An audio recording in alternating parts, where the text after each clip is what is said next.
Last Friday, a hidden financial valve inside an office building in Tokyo flipped backwards. Within hours, the global stock market began to bleed out. Trillions of dollars vanished from tech companies, retirement accounts, and major global banks. The news blamed panic selling, but the reality is far more mechanical. For over 20 years, Wall Street institutional traders used a secret, automated loophole to siphon free money out of a foreign country to bet on American assets. It was the perfect, risk-free compounding machine. Until last week, when this automated machine suddenly slammed into reverse, triggering a massive global margin call. This is the violent collapse of the yen carry trade, a $10 trillion economic monster triggered by a single policy shift from the Bank of Japan. This is not a market correction. It is the unraveling of the largest borrowing trap in human history. Here is what actually happened. Imagine a broken bank vending machine in Tokyo. You type in a request to borrow a crisp $100 bill. Because the machine is broken, it only charges you a single penny in rent per year to use that bill. You pocket the $100 bill, walk across a bridge to New York, and deposit it into a normal American machine that pays you a guaranteed $6 in interest every year. You pay your 1 penny rent to Tokyo and keep $5.99 of pure profit for doing zero real work. Then you type in another request. Out comes another crisp $100 bill. Again, and again, and again. This machine is located in Tokyo. It's inside a bank building. It's been broken this way for 20 years. Nobody has fixed it. Wall Street finds out about this machine, and they lose their minds. A fund manager in New York calls a bank in Tokyo. "I want to borrow," they say. The bank says yes. "How much?" The manager says, "I want to borrow billions of yen. Cheap. As cheap as possible." The Bank of Japan has kept interest rates pinned near zero since 2001. That means borrowing yen costs almost nothing. A penny, literally a penny on every dollar. The fund manager borrows 10 billion yen. The cost is nothing, almost free. They walk to the currency desk. They exchange those 10 billion yen for US dollars. Now they're holding $67 million. Next, they walk to the stock exchange. They buy American companies, Nvidia, Microsoft, Apple. Companies that pay dividends. Companies that pay 6%, 7%, 8% every single year. These are high-yield asset machines. Here's the mechanism. They borrowed cash at a 1 penny cost. They're collecting $6 in interest payout after payout after payout. The spread is massive. The profit is automatic. The money flows in forever. No skill required. No innovation. No work. Just the spread between cheap money and expensive money. The fund manager repeats this 5 times, 10 times, 20 times. They borrow 200 billion yen. They exchange it for $1.3 billion. They buy more American premium assets, more dividends, more free money flowing in. The system compounds. Year 1, profits. Year 2, more profits. Year 3, they've tripled their money. Year 4, they've quadrupled it. By 2026, this wasn't some secret scheme. This was the dominant strategy of global finance. Wall Street was doing it. European megafunds were doing it. Asian institutional capital was doing it. All unified. All harvesting the same free money from the same broken vending machine. Estimates put the global carry trade at $10 trillion. 10 trillion. This was not backroom. This was mainstream. This was the foundation of the modern financial system. Every year, the free money kept flowing. Dividends, profits, compounding returns. The machine was stable, predictable, mechanical. The fund managers slept soundly. The system was designed this way. It was supposed to work this way forever. But here's what they didn't account for. The vending machine wasn't actually broken. It was just waiting to be fixed. Unpacking the deep infrastructure of global banking requires hours of raw research and visual comic tracking. We do not use sponsors and we do not take corporate funding. The only mechanism that keeps this engine running is your direct engagement. If you want this objective, explain like I'm 5 library to keep expanding, hit the like button, drop your thoughts in the comment section below, and subscribe to What Actually Is. Let's get right back to the currency trap. Here's the hidden lever that nobody saw coming. When you borrow money, you have to pay it back in that same currency, not a different one, the same one. The fund manager borrowed 10 billion yen. They have to pay back 10 billion yen. That's the contract, that's the law. But here's the problem. Currencies aren't stable. They move, they shift, and when they shift, the debt trap activates. Imagine a playground seesaw. One end has yen, the other end has dollars. When the fund manager borrowed the yen, the seesaw was balanced. 150 yen on one side, $1 on the other. They exchanged their yen for dollars and walked away. For 20 years, the seesaw stayed balanced. Nothing changed. The equilibrium was stable. But in July 2026, the Bank of Japan did something it hadn't done in a decade. It said, "We're raising interest rates." That's like a giant kick to the bottom of the seesaw. Instantly, the whole playground shifted. Investors smelled change. They wanted yen again. Japanese interest rates were finally competitive. Money rushed back to Japan. Demand for yen exploded.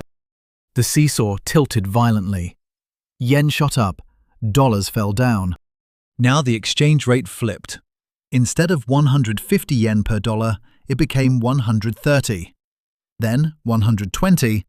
Then 110. The fund manager still owes 10 billion yen. But look at what happened to the cost. When they borrowed it, 10 billion yen cost $67 million to buy back. Now, after the seesaw tilted, 10 billion yen costs $90 million to buy back. They lost $23 million just from the currency shift.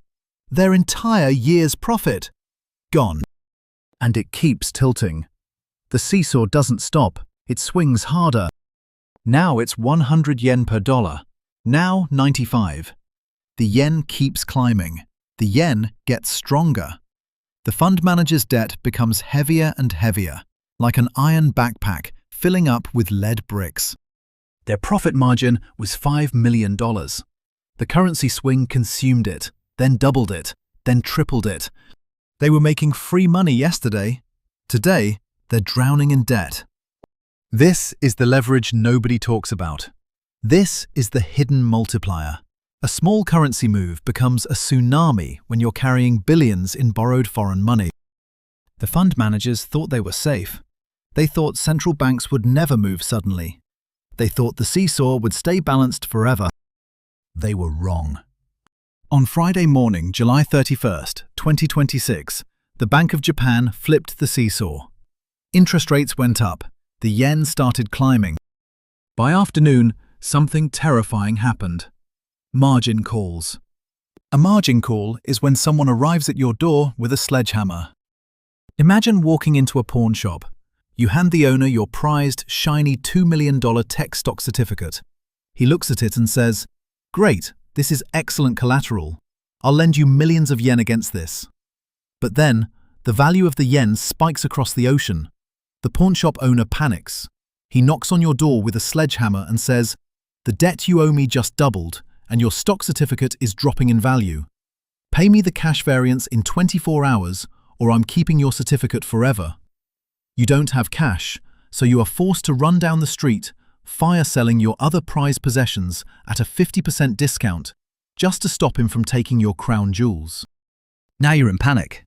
You run to sell your art collection. The market doesn't want it. You sell it at half price. Your investment real estate, same thing, fire sale, massive losses. You're liquidating everything at catastrophic prices just to get emergency cash. This is what happened to the fund managers on July 31st. They'd borrowed billions in yen. The seesaw tilted. Their collateral, The American tech stocks they'd bought started dropping in value. Nvidia, Microsoft, Apple, all falling as the forced selling kicked in. Their margin accounts got torched. Brokers started issuing margin calls, automated alerts, urgent, terrifying. You need to put up more collateral, now, or we liquidate your position. The fund managers panicked. They had to get emergency yen, massive amounts of yen, to close out their borrowed positions. But to get yen, they had to sell dollars.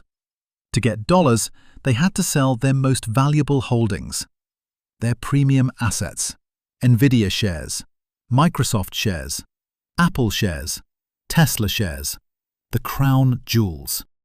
Sell, sell, sell, fire sales, cascade liquidations. One mega fund dumped $1 billion worth of tech stocks in a single day. The next fund did the same, then another, then another. The selling spiraled. It triggered more margin calls, more automated liquidations, more forced selling. The machines took over. Algorithms selling to algorithms. No human thought, no deliberation, just the mechanical unwind of a system that had been compounding for 20 years. The stock market bled out. Trillions evaporated. Nvidia dropped 27% in 3 days. Microsoft fell 10%. Apple got crushed. Retirement accounts evaporated. 401ks dissolved. Pension funds got torched. Not because these companies were suddenly worthless, because the plumbing of the global financial system was collapsing under its own weight. The pawnshop owner wasn't done. The cascade spread globally. European funds had the same carry trade. Asian funds had the same carry trade. Everyone was forced to unwind simultaneously. The margin call was synchronized across the entire world. This is not new. This is not a one-time event. In 1998, a nearly identical carry trade unwound when Russia defaulted. The seesaw flipped. Billions evaporated in days. In 2010, Iceland had a currency crisis. Same mechanism, same cascade, same destruction. In 2020, the pandemic hit. The seesaw tilted. Margin calls exploded. The market dropped 35% in weeks. The pattern repeats. Always the same. Always mechanical. Here's why. Central banks manipulate the price of money itself. They decide interest rates. In Japan, they kept rates near zero for 23 years, not as a temporary measure, as permanent policy. This creates an asymmetry. Money in Japan becomes free. Money in America becomes expensive. Traders see the gap. They exploit it. They build leverage on top of leverage on top of leverage.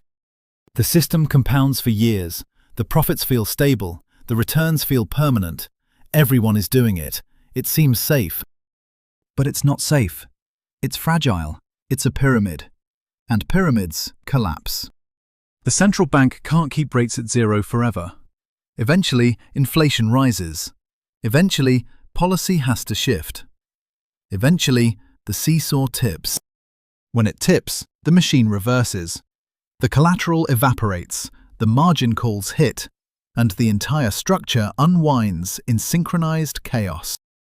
This is not an accident. This is not a surprise. This is the inevitable result of central banks artificially suppressing interest rates. The vending machine was never actually broken. It was just waiting to be fixed. And when it was fixed, the bill came due. This is the structure we've built, not just in Japan, globally. Every carry trade, every currency arbitrage, every leverage stack, all of it built on the assumption that central banks would never move. They moved, and everything broke. Until the structure changes, until central banks stop manipulating money, this will happen again. Another policy shift, another seesaw tilt, another cascade of margin calls. The largest borrowing trap in human history just unraveled. And it all started with a hidden financial valve in Tokyo that flipped backwards on a single Friday. The global cloud runs on physical plumbing, and when the valves shift, the hidden gears always break first. In our next episode, we are stripping away the headlines to look underneath another massive structural mechanism shaping your world. See you on the next breakdown.